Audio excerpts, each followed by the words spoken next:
With मैक्सेल में आप सभी का स्वागत है। जैसे कि प्रीवियस वीडियो में हमने डेटाबेस डेटा मैनेजमेंट में आर्किटेक्चर को रीड किया था। आज हम करने जा रहे हैं the topic which is mapping.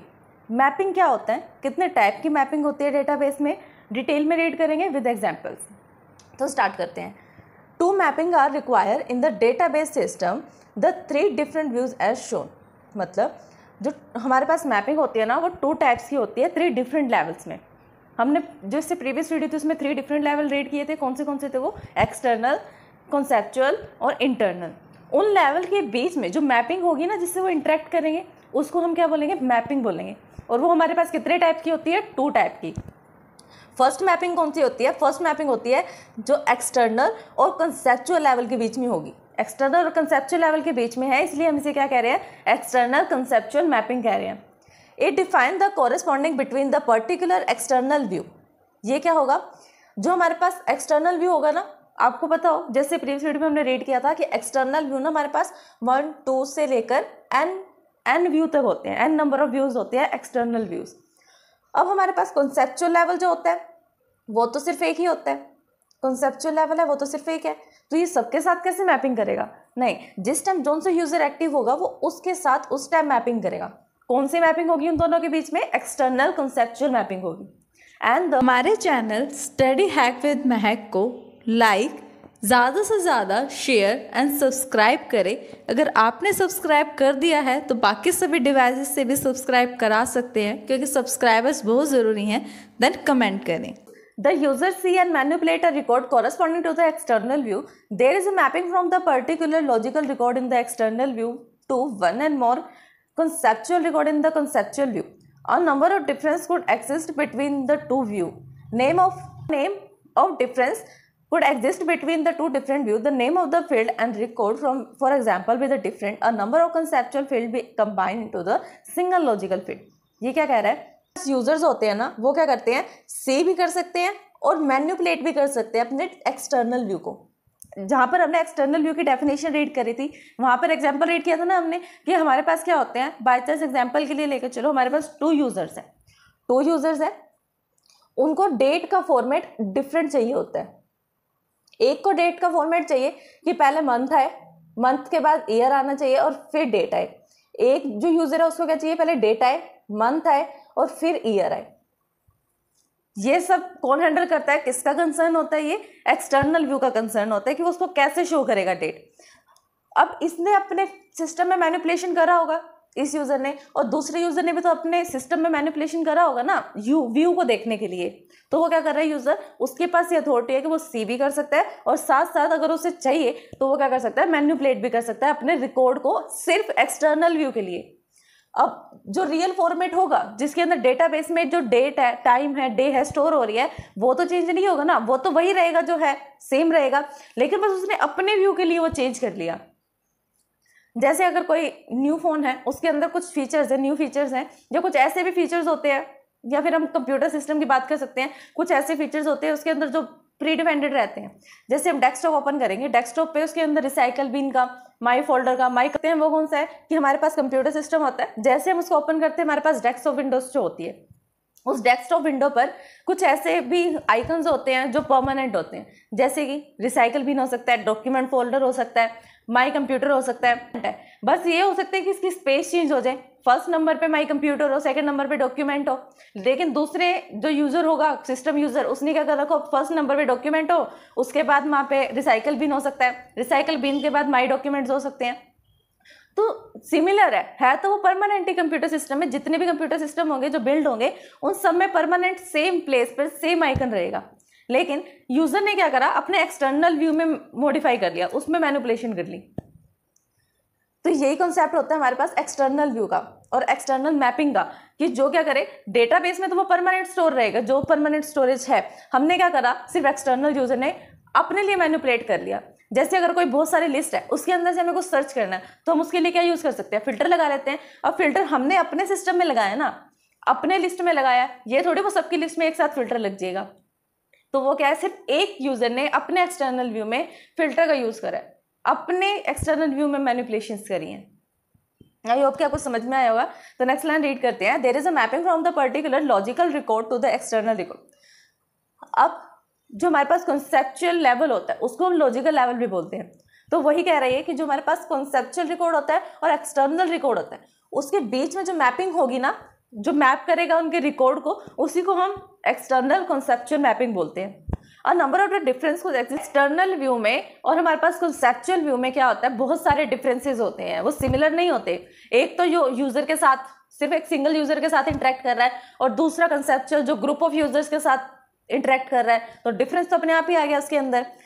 Example के लिया उसने, for example may are different a number of the conceptual field be combined into the single logical view, कि हम क्या कर सकते हैं, जो हमारे पास अलग अलग डिफरेंट टाइप के व्यू हैं उन्हें कंबाइन करते हैं और वो कॉम्बिनेशन किसके साथ होता है, कंसेप्चुअल में।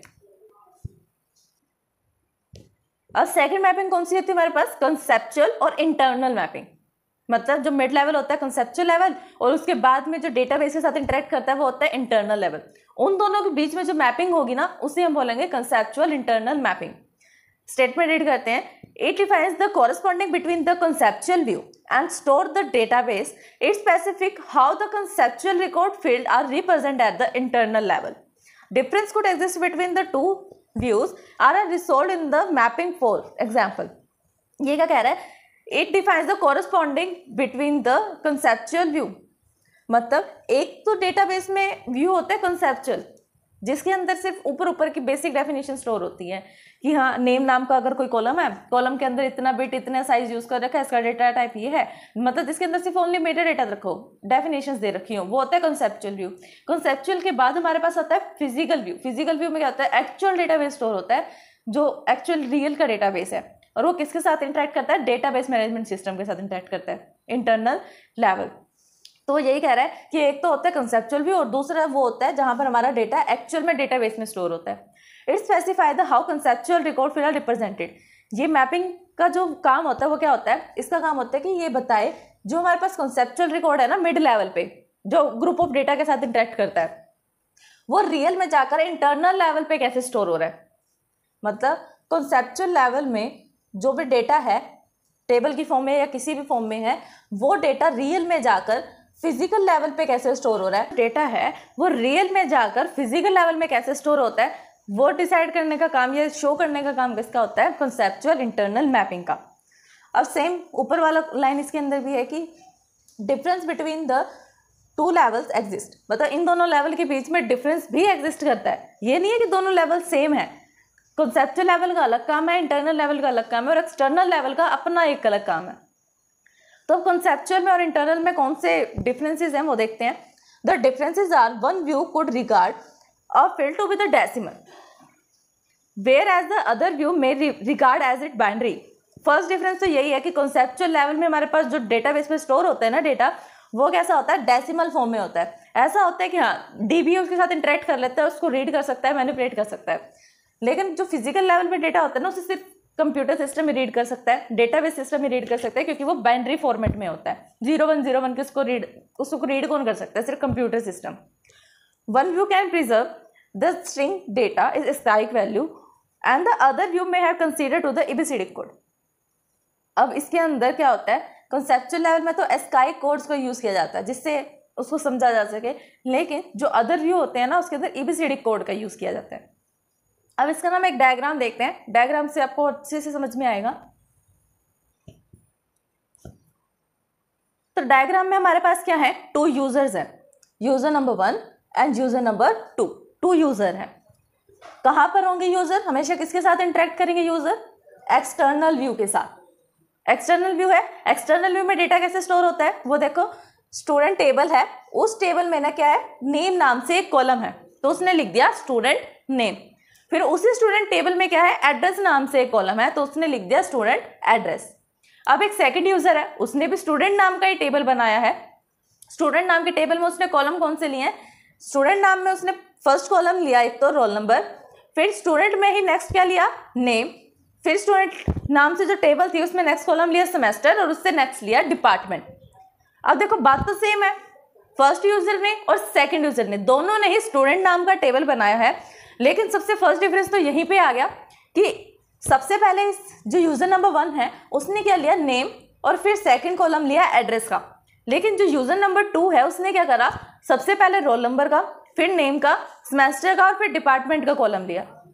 फर्स्ट डिफरेंस समझ में आया? इसी को हम बोलते हैं एक्सटर्नल व्यू में मैनिपुलेट करना। अब जो फर्स्ट यूजर है वो अपने डेटा को तो देख सकता है ना, सेकंड वाले के डेटा को तो नहीं देखेगा। सेकंड यूजर का डेटा कोई देख सकता है? कोई नहीं देख सकता, क्योंकि इसका एक्सेस कितना है, सिर्फ अपने डेटाबेस तक है।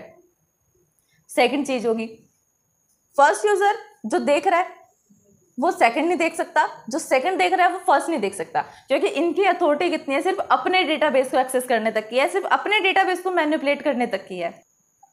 फर्स्ट यूजर हो गया, सेकंड यूजर हो गया। अब आते हैं कंसेप्चुअल लेवल पे। ये तो था हमारा एक्सटर्नल लेवल जो यूजर के साथ इंटरेक्ट करेगा। तो ये होता है हमारा कंसेप्चुअल लेवल। कंसेप्चुअल लेवल में क्या होता है, उसने लिखा कि स्टूडेंट नाम से हमारे पास टेबल है।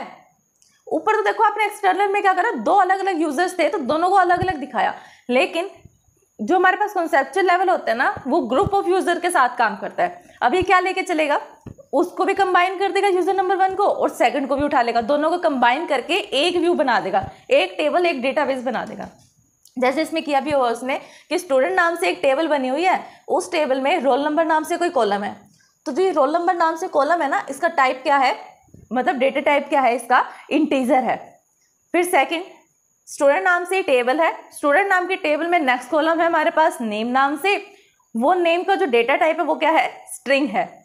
फिर नेक्स्ट आ जाते हैं हम, स्टूडेंट नाम से टेबल है, उस टेबल में एड्रेस नाम से कॉलम है, और एड्रेस नाम से जो कॉलम है ना उसका टाइप क्या है, स्ट्रिंग है। फिर आता है सेमेस्टर, सेमेस्टर का टाइप क्या है यहाँ पर, इंटीजर है। फिर आता है डिपार्टमेंट, स्टूडेंट नाम की टेबल में ही डिपार्टमेंट नाम का एक कॉलम है जिसके अंदर उसका डेटा टाइप क्या है, स्ट्रिंग है। फिर क्या है, कोर्स, या कोर्स से पहले भी क्या आएगा, स्टूडेंट आएगा, क्योंकि ईच टाइम हमें राइट करना पड़ेगा ना कि कौन से टेबल नेम में कौन सा कॉलम है, नहीं तो वो उसको एक्सेप्ट ही नहीं करेगा डेटाबेस में। तो यहाँ पर आएगा स्टूडेंट कोर्स स्ट्रिंग, स्टूडेंट नाम की टेबल में कोर्स नाम का कोई कॉलम है जिसका डेटा टाइप क्या है, स्ट्रिंग है। इससे हमें क्या समझ में आया कि कॉन्सेप्चुअल लेवल में क्या होता है, एक तो टेबल का नाम होगा, टेबल के नाम, एक तो टेबल नेम होगा, टेबल के नाम के साथ क्या होगा, कॉलम का नेम होगा, कॉलम के नेम के साथ उनका डेटा टाइप होगा। सिर्फ 3 चीजें स्टोर होंगी हमारे पास कॉन्सेप्चुअल लेवल में। और एक्सटर्नल लेवल में क्या स्टोर होता है, एक्सटर्नल लेवल में हमारे पास सिर्फ टेबल का नेम स्टोर होता है और ये कॉलम नेम स्टोर होते हैं, बस। इसके साथ डेटा टाइप स्टोर नहीं होगा एक्सटर्नल में, लेकिन डेटा टाइप कहाँ स्टोर होगा, कॉन्सेप्चुअल लेवल में। हमारे पास वो है इंटरनल व्यू। इंटरनल व्यू में क्या होता है, हमारे पास क्या होगा, सिर्फ कॉलम का नेम स्टोर होगा, कॉलम के नेम के साथ उसका डेटा टाइप और उसका साइज स्टोर होगा। क्या स्टोर हो रहा है, कॉलम का नेम, उस कॉलम का डेटा टाइप और साथ साथ उसका साइज। क्या है, सबसे पहले है रोल नंबर। रोल नंबर में उसने क्या करा कि रोल नंबर का साइज जो आ रहा है वो 5 है और उसका टाइप क्या है, डेसिमल टाइप है, मतलब 1 2 3 4 करके लिख। नेम है कॉलम का नेम, नेम कौन से टाइप का है, स्ट्रिंग टाइप का है उसका डेटा टाइप, और लेंथ कितनी ले रहा है वो 13। फिर आ रहा है एड्रेस, एड्रेस में क्या है, वो स्ट्रिंग टाइप का है, और स्ट्रिंग टाइप के होने के सारे नाम से कॉलम, उस कॉलम में क्या है 2, तो उसका क्या है, साइज है, और डेक उसका क्या है, उसका डेटा टाइप है। ऐसे डिपार्टमेंट और कोर्स भी है, सेम है। तो अब ये देखो कि हमारे पास जो कंसेप्चुअल में और इंटरनल में इंटरेक्शन हो रहा है ना, जो उसको जोड़ के रख रहा है वो कौन है, कंसेप्चुअल इंटरनल मैपिंग है। हमारे चैनल स्टडी हैक विद महक को लाइक, ज़्यादा से ज़्यादा शेयर एंड सब्सक्राइब करें। अगर आपने सब्सक्राइब कर दिया है तो बाकी सभी डिवाइसेस से भी सब्सक्राइब करा सकते हैं, क्योंकि सब्सक्राइबर्स बहुत ज़रूरी हैं। देन कमेंट करें। और जो कंसेप्चुअल और एक्सटर्नल को कौन कंबाइन करके रख रहा है, इंटरेक्ट करवा रहा है उनसे, वो है एक्सटर्नल कॉन्सेप्चुअल मैपिंग। लेकिन external conceptual mapping n number of times हो सकते हैं, जितने नंबर ऑफ टाइम हमारे पास एक्सटर्नल व्यू है उतनी ही ज़्यादा एक्सटर्नल कॉन्सेप्चुअल मैपिंग होगी। जैसे ये 2 यूजर्स है तो 2 यूजर के लिए यहाँ पर 2 मैपिंग्स हैं, external conceptual mapping 1, external conceptual mapping 2 इतनी मैपिंग्स हैं। फिर क्या है, मेन जो हमारे पास DBMS होता है ना, डेटाबेस मैनेजमेंट सिस्टम, वो तीनों यूजर के साथ इंटरेक्ट करता है, एक्सटर्नल के साथ भी, कॉन्सेप्चुअल के साथ भी और फिजिकल के साथ भी।